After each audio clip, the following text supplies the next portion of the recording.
সম্প্রতি supreme court SC ST রিজার্ভেশনের উপরে একটি বড় রায় কিন্তু দিয়েছে। সম্প্রতি আপনারা যদি দেখেন সুপ্রিম কোর্ট একের পর এক রায় কিন্তু বদলাচ্ছে। 2004 সালে এসসি এসটি রিজার্ভেশনের উপরে যে রায় দেওয়া হয়েছিল সুপ্রিম কোর্ট তরফ থেকে, সেই রায়কে সম্পূর্ণভাবে বাতিল করে দেওয়া হলো আজকের এই রায়ের মাধ্যমে। এসসি এসটি রিজার্ভেশনের মাধ্যমে 5 জনের একটা বেঞ্চ তৈরি করা হয়েছিল। সেই রিজার্ভেশনের কোটা কিভাবে ডিসাইড করা হবে, কি পোর্শন রিজার্ভেশনের মধ্যে রাখা হবে, সেই যে 2004 সালে রায়, সেখানে 5 জনের বেঞ্চের যে রায়, সেই রায়কে সম্পূর্ণভাবে বাতিল করা হলো এবং নতুন করে 7 জন বিচারকের বেঞ্চ এসসি এসটি রিজার্ভেশনের ওপরে নতুনভাবে রায় দিল। অর্থাৎ এতদিন পর্যন্ত যে এসসি এসটি রিজার্ভেশন নিয়ে পার্সেন্টেজ ছিল, যে ডিসকাস করা হতো যে কত পার্সেন্ট এসসি এসটি রিজার্ভেশন পাবে, সেই পার্সেন্টেজের উপরেও নতুন করে সাব ক্লাসিফিকেশন আসতে চলেছে। ডিটেলসে বুঝবো এই সাব ক্লাসিফিকেশন কি জিনিস, রিজার্ভেশন নিয়ে নতুন রায়ে সুপ্রিম কোর্ট কি দিল। দেখুন এখানে নিউজও দেখতে পাবেন, Supreme Court junks review plea against verdict on loss of scheduled caste scheduled tribe religious community. এখানে একটার পর একটা কিন্তু আর্টিকেল আপনারা দেখতে পাচ্ছেন, ক্রিমি লেয়ার নতুন করে এসসি এসটি যে রিজার্ভেশন তাতে কিন্তু আসতে চলেছে। দেখুন অ্যাকচুয়ালি ঘটনাটা কি, আমি একটু পুরো ক্লিয়ার করে আপনাদের সামনে আগে বোঝানোর চেষ্টা করি। দেখুন সুপ্রিম কোর্ট কি বলেছে, সুপ্রিম কোর্ট বলেছে যে এসসি এসটি যে সংরক্ষণ, সেই সংরক্ষণের মধ্যেও নতুন করে সাব ক্লাসিফিকেশন করা যাবে। মানে এখনো পর্যন্ত যদি দেখেন তাহলে এসসিদের জন্য 15% রিজার্ভেশন আছে এবং এসটিদের জন্য 7.5% রিজার্ভেশন থাকে। ঠিক আছে, এই 15% এবং 7.5% রিজার্ভেশন রয়েছে। তাহলে সেই যে সংরক্ষণ, সেই সংরক্ষণের মধ্যেও যে যে জাতিগুলো রয়েছে, সেই জাতিতেও কিন্তু নতুন করে পার্সেন্টেজ ডিভিশন হবে। তার মানে ধরুন যদি আমি এক্সাম্পলের পারপাসে আমি আপনাদেরকে বলছি যে কোনো রাজ্যে এসসি তালিকাতে টোটাল 39টা জাতি রয়েছে। আগে কি হতো, যখন 15% সংরক্ষণ দেওয়া হতো তখন এই 39টা জাতি একসঙ্গে কিন্তু 15% সংরক্ষণ পেত। সুপ্রিম কোর্ট বলছে এখন থেকে এটা সম্পূর্ণভাবে বদল হয়ে যাবে। কোনো রাজ্য চাইলে পার্টিকুলার কোনো একটা জাতিকে সংরক্ষণ দিতে পারে। মানে ধরুন 39টা জাতি আছে আর সেখানে জাতি এতগুলো ডিভিশন আছে, এ বি সি এর মধ্যে ডিভিশন আছে, সেই রাজ্য চাইলে পার্টিকুলার জাতিকে আলাদা আলাদা পার্সেন্টেজের সংরক্ষণ দিতে পারে। তার মানে অনেক বড় একটা রায় বলতে পারেন, কারণ বিভিন্ন রাজ্যে বিভিন্ন রকমের জাতি আছে। কোনো রাজ্য দেখা গেল যে এ জাতিকে 30% রিজার্ভেশন দিয়ে দিল, আবার কোনো রাজ্য এরকম দেখা গেল যে এ জাতিকে মাত্র 10% রিজার্ভেশন দিল। তো এটা নিয়ে কিন্তু বড় তর্ক বিতর্ক ভবিষ্যতে আসতে চলেছে। বাট বর্তমান সময়ে সুপ্রিম কোর্টের বড় রায়, যে 39টা জাতির মধ্যে সব থেকে যে জাতি পিছিয়ে রয়েছে বা কম সুবিধে পেয়েছে, সেই জাতিকে আলাদাভাবে কিন্তু পার্সেন্টেজ রাজ্য সরকার চাইলে দিতে পারে। এখন আর এই যে সংরক্ষণের ডিভিশন, সেটা আর কেন্দ্রীয় সরকারের কাছে থাকলো না, এটা পুরোটাই কিন্তু রাজ্য সরকারের কাছে দায়িত্ব সুপ্রিম কোর্ট দিয়ে দিল। সুপ্রিম কোর্ট আরো কি বলেছে, দুটো গুরুত্বপূর্ণ শর্ত দিয়েছে। কি শর্ত, যে কোনো একটা জাতিকে 100% সংরক্ষণ দেওয়া যাবে না।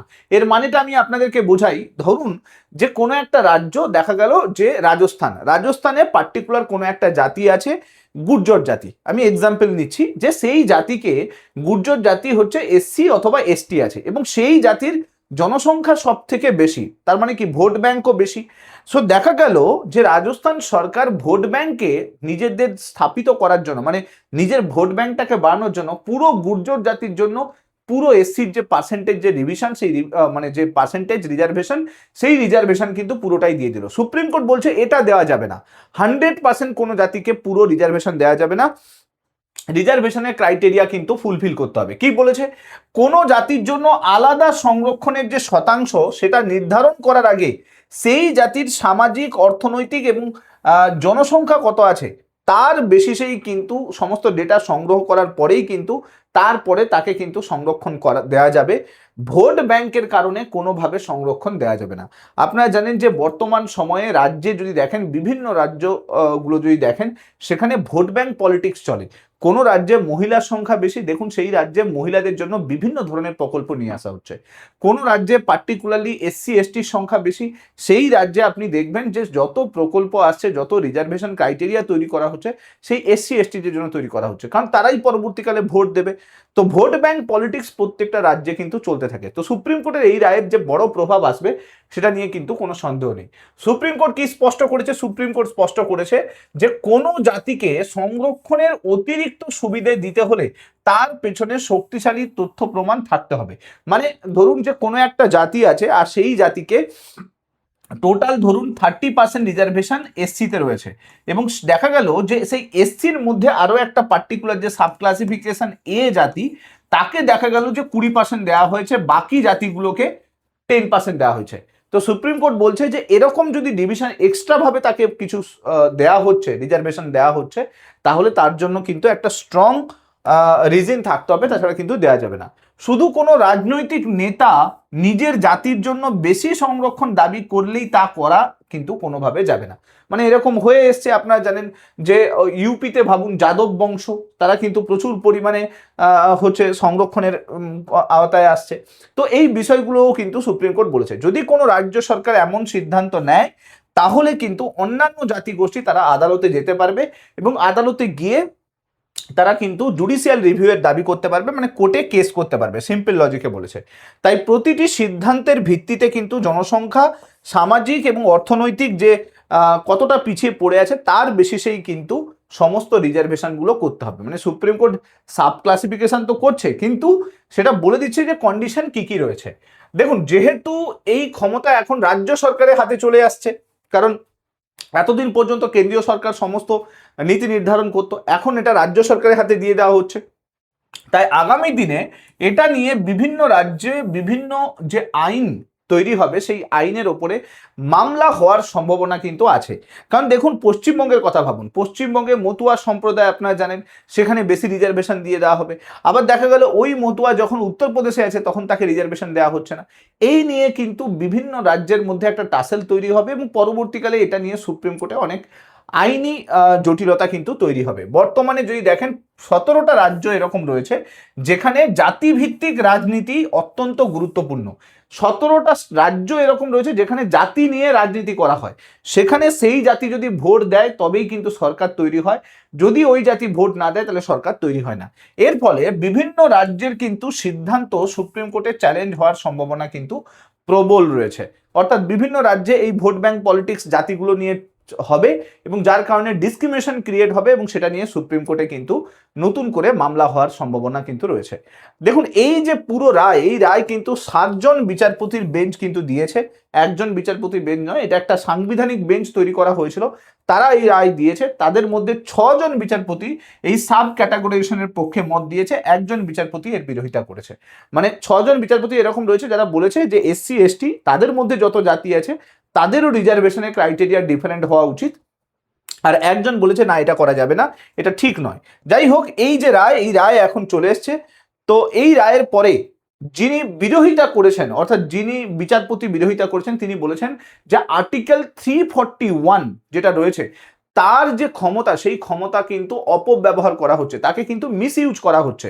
অর্থাৎ 341-এ যে রুলস বলা আছে সেই রুলসটাকে ফলো করা হচ্ছে না, এইটা কিন্তু ডাইরেক্টলি বলা হয়েছে। তবে সুপ্রিম কোর্টের তরফ থেকে স্পষ্ট ব্যাখ্যা যে এই যে পুরো রায়, এটা আর্টিকেল 142 অ্যাপ্লাই করে দেওয়া হলো, অর্থাৎ বিশেষ ক্ষমতা প্রয়োগ করে সুপ্রিম কোর্ট এই রায় দিল। দেখুন কি বলা হয়েছে, ভারতের সংবিধানের অনুচ্ছেদ আর্টিকেল 341-এ কি বলা আছে দেখুন, কোন রাজ্য বা কেন্দ্রশাসিত অঞ্চলে কোনো জাতিকে তপশিলি জাতি হিসেবে ঘোষণা করা হবে, সেটা ঘোষণা করা হবে, সেটা কিন্তু আর্টিকেল 341 অনুযায়ী কোনো রাজ্য বা কেন্দ্রশাসিত অঞ্চলে তপশিলি জাতি এটা ঘোষণা করবে। কিন্তু ঘোষণা করবেটাকে, কার হাতে পাওয়ার আছে, এক্ষেত্রে বলা আছে সেক্ষেত্রে রাষ্ট্রপতির হাতে কিন্তু সমস্ত ক্ষমতা আছে, এবং রাষ্ট্রপতি চাইলে রাজ্যের গভর্নরের সঙ্গে পরামর্শ করতে পারে, এবং সেই পরামর্শের ভিত্তিতে রাষ্ট্রপতি কিন্তু সিদ্ধান্ত নেবে। রাষ্ট্রপতি একবার সিদ্ধান্ত নিয়ে নিলে তারপরে কিন্তু সরকারি বিজ্ঞপ্তি প্রকাশিত হবে। তাহলে কোনো রাজ্যে কে তপশিলি জাতি আছে, কতটা রিজার্ভেশন দরকার, এই সমস্ত কিছু ক্ষমতা রাষ্ট্রপতির কাছে ছিল। তো এখন কি হচ্ছে, সেই ক্ষমতা রাষ্ট্রপতির কাছ থেকে ডাইরেক্টলি চলে যাচ্ছে কাদের হাতে? রাজ্য সরকারের হাতে। যে রাজ্যে যে জাতি জনগোষ্ঠী রয়েছে তার হাতে কিন্তু সমস্ত ক্ষমতা চলে যাচ্ছে। এই জন্য যিনি জাজ, তিনি যে বিরোধিতা করেছেন, তিনি বলেছেন যে এটা একটি সাংবিধানিক ক্ষমতা রাষ্ট্রপতির হাতে ছিল, সেই ক্ষমতাটা কেড়ে নেওয়া হচ্ছে এবং সেই ক্ষমতাটা ডাইরেক্টলি কিন্তু একটা রাজ্য সরকারের হাতে দিয়ে দেওয়া হয়েছে। সুপ্রিম কোর্টের তরফ থেকে স্পষ্টভাবে বলে দেওয়া হয়েছে যে এটা আর্টিকেল 142 অ্যাপ্লাই করে দেওয়া হচ্ছে। দেখুন, ভারতে যদি দেখেন সংরক্ষণটা কেন দেওয়া হচ্ছে, সংরক্ষণের মূল উদ্দেশ্য কি? দেখুন, সমাজে যারা ঐতিহাসিকভাবে বঞ্চিত আছে, পিছিয়ে পড়া জনগোষ্ঠী আছে, তারা যাতে সরকারি চাকরিতে ভালোভাবে আসতে পারে, শিক্ষা প্রতিষ্ঠানে ভালোভাবে শিক্ষা লাভ করতে পারে, এছাড়া জনপ্রতিনিধিত্ব যাতে ভালোভাবে করতে পারে, এমএলএ এমপি পদে যাতে তারা উঠে আসতে পারে, তার জন্যই কিন্তু সংরক্ষণ দেওয়া হয়। দীর্ঘদিন ধরে সমাজের কিছু শ্রেণী বৈষম্যের শিকার হয়েছে এবং যার কারণে তারা ভালো সুযোগ পায়নি, তাদেরকেও কিন্তু আমরা দেখেছি যে সংরক্ষণ দেওয়া হয়েছে। এবং এই যে সংরক্ষণ, এটা কিন্তু এই যে অবিচার, এই যে পিছিয়ে পড়া জনগোষ্ঠীর ওপর অবিচার হয়, সেই অবিচারটাকে দূর করার জন্যই কিন্তু সংরক্ষণ নিয়ে আসা হয়েছে। বর্তমান সময়ে সংরক্ষণের পার্সেন্টেজ যদি দেখেন তাহলে আপনি বুঝতে পারবেন যে বর্তমান সময়ে ইডব্লিউএস, যারা ইকোনমিক্যালি উইকার সেকশন আছে, তাদের জন্য 10% রাখা হয়েছে, ওবিসির জন্য 27% রিজার্ভেশন রাখা হয়েছে, এসসির জন্য 15% রিজার্ভেশন রাখা হয়েছে এবং এসটির জন্য 7.5% রিজার্ভেশন রাখা হয়েছে। মানে টোটাল আপনি যদি দেখেন, সাধারণ যারা জেনারেল ক্যাটাগরি তাদের জন্য 40.5% বর্তমানে ভারতে মোট সংরক্ষণ কিন্তু রয়েছে। অর্থাৎ আমরা যদি দেখি যে রিজার্ভেশন কোটাতেই অলরেডি কিন্তু 60% সিট কভার হয়ে যায়, প্রায় 59.5 মানে 60% সিট কভার হয়ে যায়, 40% জেনারেল পিপল কিন্তু মাত্র চান্স পায়, মানে 40% জেনারেলরা কিন্তু সুযোগ পায়। তো এটা অনেক বড় একটা ডিসক্রিমিনেশন বলতে পারেন। 2004 সালে এটা নিয়ে কিন্তু অনেক মামলা হয়েছিল। 2004 সালে এই এসসি এসটির সাব ক্যাটাগরাইজেশনের জন্য একটা মামলা হয় এবং সেখানে বলা হয় অনেকে যারা এসসি এসটি থাকে তাদের মধ্যে অনেকে কি হলো, যারা পিছিয়ে পড়েছিল পরবর্তীকালে সরকারি চাকরিতে চান্স পায়, সুযোগ পায় এবং পরবর্তীকালে কিন্তু তারা সমাজের মেন স্রোতে চলে আসে। কিন্তু তারপরেও দেখা যায় যে যে চাকরি পেলো, যে এসসি ক্যাটাগরি থেকে চাকরি পেলো, তার পুরো ফ্যামিলিও পরবর্তীকালে এসসি এসটি সুযোগ কিন্তু পেয়ে আসছে। তো এটা নিয়ে মামলা হয়েছিল যে এটাতে একটা ক্রিমি লেয়ার নিয়ে আসা উচিত, যে একবার পেয়ে গেলে তারা তাদের ফ্যামিলি যদি স্টেবল হয়ে যায় তারপরে কিন্তু নতুন করে তারা জেনারেল ক্যাটাগরি হিসেবে হচ্ছে প্রয়োজনা হবে। কিন্তু সেই পুরো বিষয়ের ওপর 2004 সালে সুপ্রিম কোর্ট বলে যে এরকম এসসি এসটিদের মধ্যে সাব ক্লাসিফিকেশন করা যাবে না, এরকম ডিভিশন করা যাবে না। আদালতের যুক্তি ছিল কি? আদালতের যুক্তি ছিল সংবিধানের যে 341 নম্বর অনুচ্ছেদ আছে, সেই অনুচ্ছেদ অনুযায়ী এই সমস্ত কিছু করার দায়িত্ব একমাত্র রাষ্ট্রপতির আছে। তো রাষ্ট্রপতি কিন্তু নতুন করে ভাগ করতে পারবে, হোক ডিভিশন করতে পারবে, তাদের রিজার্ভেশনে সবকিছু করতে পারবে, সেটা করতে পারবে, সেটা অন্য কেউ করতে পারবে না, এটা একমাত্র রাষ্ট্রপতিই করতে পারবে। কিন্তু বাস্তবে দেখা গেল যে 2004-এর যে সেই রায়কে সম্পূর্ণভাবে বাতিল করে দিল সুপ্রিম কোর্ট এবং আর্টিকেল 142-কে অ্যাপ্লাই করা হলো এবং বিশেষ ক্ষমতা প্রয়োগ করে রাষ্ট্রপতির কাছের যে ক্ষমতা ছিল সেই ক্ষমতাটাকে কেড়ে নেওয়া হলো এবং সুপ্রিম কোর্ট বলল যে নতুন করে এসসি এসটিতেও ক্রিমি লেয়ার পরবর্তীকালে ভবিষ্যতে আসতে পারে। কারণ দেখুন, আদালতের এই রায়ে আমরা যদি দেখি ক্রিমি লেয়ারের কিন্তু কোনো সিদ্ধান্ত দেওয়া হয়নি, কিন্তু যখনই সাব ক্লাসিফিকেশন হয়ে যাবে এটা একদম শিওর যে এই ক্রিমি লেয়ার আসবে, কিন্তু মানে ক্রিমি লেয়ারের যে ডিভিশন সেটা কিন্তু আসবে। বর্তমানে যদি দেখি আদালতের যে এই আলোচনা মূলত কিন্তু সংরক্ষণের বন্টন নিয়ে সীমাবদ্ধ আছে, মানে কত পার্সেন্ট রিজার্ভেশনটা দেওয়া হবে সেই বিষয়ে আদালত বলেছে। তবে ভবিষ্যতে এটা একদম শিওর যে রাজ্য সরকার চাইলে এসসি এসটিতে কিন্তু ক্রিমি লেয়ার সিস্টেম চালু করতে পারে, যদিও সেটা আদালতের বিচারাধীন বিষয়, কিন্তু এটা ক্রিমি লেয়ার সিস্টেম আসবে। দেখুন, ইন্দিরা সাহানি এই মামলায় কিন্তু রায় দিয়েছিল যে ভবিষ্যতে আদালত কিন্তু এই পুরো বিষয়ের ওপরে, মানে ক্রিমি লেয়ারের উপরে কিন্তু একটা আলাদা পর্যবেক্ষণ দেবে, তার জন্য কিন্তু অপেক্ষা করতে হবে, কিন্তু একটা আলাদা পর্যবেক্ষণ আসবে। সরকারি চাকরিতে এর একটা বড় প্রভাব পড়বে, কারণ সরকারি চাকরিতে আপনারা জানেন যে যখনই সাব ক্যাটাগরাইজেশন হয়ে যাবে এসসিদের মধ্যেও কিন্তু সাব ক্যাটাগরিজেশন হবে, এসটিদের মধ্যেও সাব ক্যাটাগরিজেশন হবে, এবং তার কারণে কিন্তু সরকারি চাকরির ক্ষেত্রেও কিন্তু একটা বড় প্রভাব আসবে। আবার কলেজ এবং বিশ্ববিদ্যালয় সেখানেও কিন্তু এই সাব ক্যাটাগরাইজেশনের পার্সেন্টেজ সেটা কিন্তু কার্যকর হবে। তো দ্যাট মিনস যেখানে যেখানে সংরক্ষণের পজিশন আসবে সেখানে সেখানে কিন্তু সাব ক্যাটাগরাইজেশনের ব্যাপার আসবে। যেরকম আমি আপনাদেরকে এক্সাম্পল দিই, উত্তরপ্রদেশের কথা ভাবুন। উত্তরপ্রদেশে কি হয়েছে, উত্তরপ্রদেশে এখানে আপনারা জানেন যে জাতিভিত্তিক ভোট ব্যাংক রয়েছে, বিভিন্ন জাতির বেসিসে কিন্তু ভোট পায় ওখানকার সরকার। তো এখানে এক্সাম্পল যদি দেখুন, উত্তরপ্রদেশের সমাজবাদী পার্টি, এখন সমাজবাদী পার্টির মেন স্লোগান ছিল, জাতিভিত্তিক স্লোগান ছিল। কি স্লোগান ছিল? যে পিছড়ে পড়া দলিত যারা রয়েছে বা অল্প সংখ্যক মাইনরিটি পিপল যারা রয়েছে তাদের জন্য কিন্তু সরকার কাজ করবে। এবং দেখা গিয়েছিল যখন ভোট হয়েছিল, ভোটে দেখা গেছিল এই যারা ব্যাকওয়ার্ড ক্লাস রয়েছে, যারা দলিত রয়েছে, যারা মাইনরিটি রয়েছে, তারাই বেশিরভাগ ভোট দিয়েছে সমাজবাদী পার্টিকে। এবং সমাজবাদী পার্টি যে সমস্ত জায়গায় এই দলিত বা ব্যাকওয়ার্ড ক্লাস বা মাইনরিটি সেকশনের সিট দিয়েছে সেই সব জায়গায় কিন্তু সিট সমাজবাদী পার্টি পেয়েছে। তার মানে বুঝতেই পারছেন ভবিষ্যতে রাজ্যে কিন্তু আমরা দেখতে পাবো এরকম কিন্তু ডিভিশন হয়ে যাবে, দলিতরা আলাদা করে এক্সট্রা রিজার্ভেশন পাবে, মাইনরিটি আলাদা করে রিজার্ভেশন পাবে, তো সাব ক্যাটাগরিজেশন হবে। এখন দেখুন পরিবর্তন কি হচ্ছে, পরিবর্তন আমরা কি দেখতে পাচ্ছি, এখন রাজনৈতিকভাবে কিন্তু আমরা যদি দেখি একটা বড় পরিবর্তন আসবে। কি পরিবর্তন? দেখুন রাজ্য সরকার বর্তমানে কিন্তু এসসি এসটিদের মধ্যে যে ডিভিশন আছে সেই ডিভিশনে কিন্তু এখনো পর্যন্ত বেশি করে রিজার্ভেশন দিতে পারতো না। যা যদি এসসি কে রিজার্ভেশন দিত তাহলে সেই পার্সেন্টেজ এসসি পুরো ক্যাটাগরিজেশনের উপর হতো, কিন্তু এখন কি হচ্ছে, এখন এসসির মধ্যেও বিভিন্ন সম্প্রদায় আছে তাদের মধ্যে ডিভিশন হয়ে যাবে। সো এর কারণে এই যে একতা ব্যাপারটা সেটা কিন্তু থাকবে না, প্রত্যেক এসসিরও যারা ডিভিশন আছে তাদের মধ্যেও কিন্তু একটা টাসেল কিন্তু হবে, অর্থাৎ প্রত্যেক সম্প্রদায় কিন্তু একে অপরের জন্য লড়াই করবে। তো একই এসি সম্প্রদায়ের মধ্যে কিন্তু একটা নিম্ন জাতির যে স্বার্থ সেটা কিন্তু আলাদা হয়ে যাবে, এবং দুজনের মধ্যেই কিন্তু একটা পরবর্তীকালে একটা ঝামেলা হওয়ার চান্স কিন্তু রয়েছে। এখন দেখুন এর যে প্রভাব, এটা কিন্তু রাজনৈতিক সমীকরণ কিন্তু বদলাবে, মানে ভোট ব্যাংকের সমীকরণ বদলাবে। কারণ বহু রাজনৈতিক দল দীর্ঘদিন ধরে নির্দিষ্ট কিছু জাতির সমর্থনের উপর নির্ভর করে তারা কিন্তু রয়েছে। এখন কি হবে, যখনই জাতিগুলো আলাদা আলাদা ডিভিশন করতে পারবে তারা কি করবে, সেই জাতিগুলোর সংরক্ষণের যে অংশ সেটাকে কমিয়ে অন্যান্য পিছিয়ে থাকা জাতিগুলোকে বেশি সুবিধে দেওয়ার চেষ্টা করবে যাতে তারা বেশি পরিমাণে ভোট পায়। তো এর ফলে কি হবে, যাদের কাছ থেকে ভোট পাচ্ছিল তারা বেশি পরিমাণে সুবিধে পাবে, আর যাদের কাছ থেকে ভোট পাচ্ছিল না তারা কম সুবিধে পাবে। আবার যেসব জাতি সংরক্ষণের অতিরিক্ত সুবিধে পেয়ে এসছে তাদের পরিবর্তে কিন্তু অপেক্ষিত বঞ্চিত জাতিগুলোকে গুরুত্ব দিলে নতুন ভোট ব্যাংকও তৈরি হবে।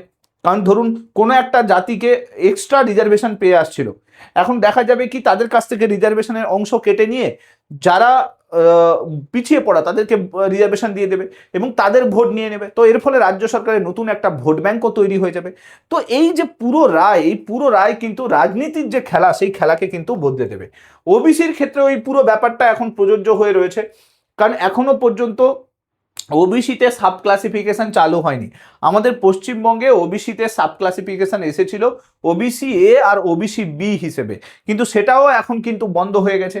তবে নতুন যে সুপ্রিম কোর্ট যেটা ডিক্লেয়ার করেছে তাতে কিন্তু এই সাব ক্লাসিফিকেশন এসসি এসটির মতো করে ওবিসির ক্ষেত্রেও চালু হতে পারে।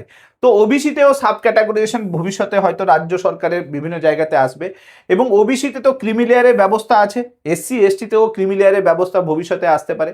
তো যদি আমরা দেখতে পাই যে ওবিসিতেও ডিভিশন যদি এ বি সিতে ডিভিশন হয়ে যায়, সেখানে দেখা গেল ওবিসি এ সে 10% পাচ্ছে, ওবিসি বি 15%, ওবিসি সি ধরো দেখা গেল যে বাকি 4% বা 5% পাচ্ছে। তো ওবিসিতেও ডিভিশন যদি চলে আসে তাহলে রাজ্য সরকারের নতুন করে আবার ভোট ব্যাংক তৈরি হবে। রাজনীতির যে গতিপথ সেটা কিন্তু সম্পূর্ণ পরিবর্তন হতে চলেছে, কারণ বিশেষ করে সেই সমস্ত রাজ্য যেখানে জাতিভিত্তিক রাজনীতি চলতে থাকে সেখানে কিন্তু সব থেকে বেশি এর প্রভাব পড়বে।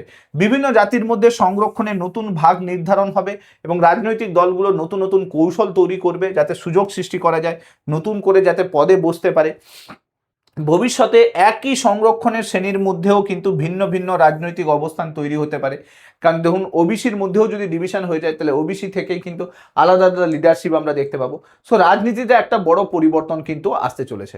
এখন দেখার বিষয় এই যে পুরো বিষয়টা, এই যে নতুন করে যে রায়টা দেওয়া হলো, এতে যদি এসসি এসটিতে নতুন করে ক্রিমি লেয়ার সিস্টেম আসে বা এসসি এসটিতে যদি নতুন করে সাব ক্লাসিফিকেশন হয়, এর প্রভাব রাজ্য সরকারের সরকারি চাকরিতে যেরকম পড়বে সেরকমভাবে রাজনীতির ময়দানে ভোট ব্যাংকেও কিন্তু বড়ভাবে পড়বে।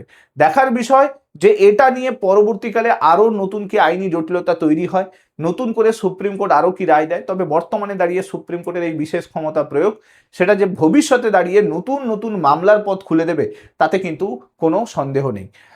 তো এই হচ্ছে ব্যাপার। আশা করছি বোঝাতে পারলাম পুরো আর্টিকেলটা। যা কিছু নতুন আপডেট আসবে আমি চেষ্টা করব ভিডিওর মাধ্যমে নিয়ে আসার জন্য। ভিডিওটা ভালো লাগলে অবশ্যই লাইক করে দেবেন, চ্যানেলটাতে নতুন হয়ে থাকলে সাবস্ক্রাইব করে দেবেন এবং নতুন নতুন আপডেট উইথ এক্সপ্লেনেশন পাওয়ার জন্য এই চ্যানেলটার সঙ্গে জুড়ে থাকতে ভুলবেন না। Thank you so much. Next ভিডিওতে আপনার সঙ্গে আবার দেখা হচ্ছে। Till then, bye by.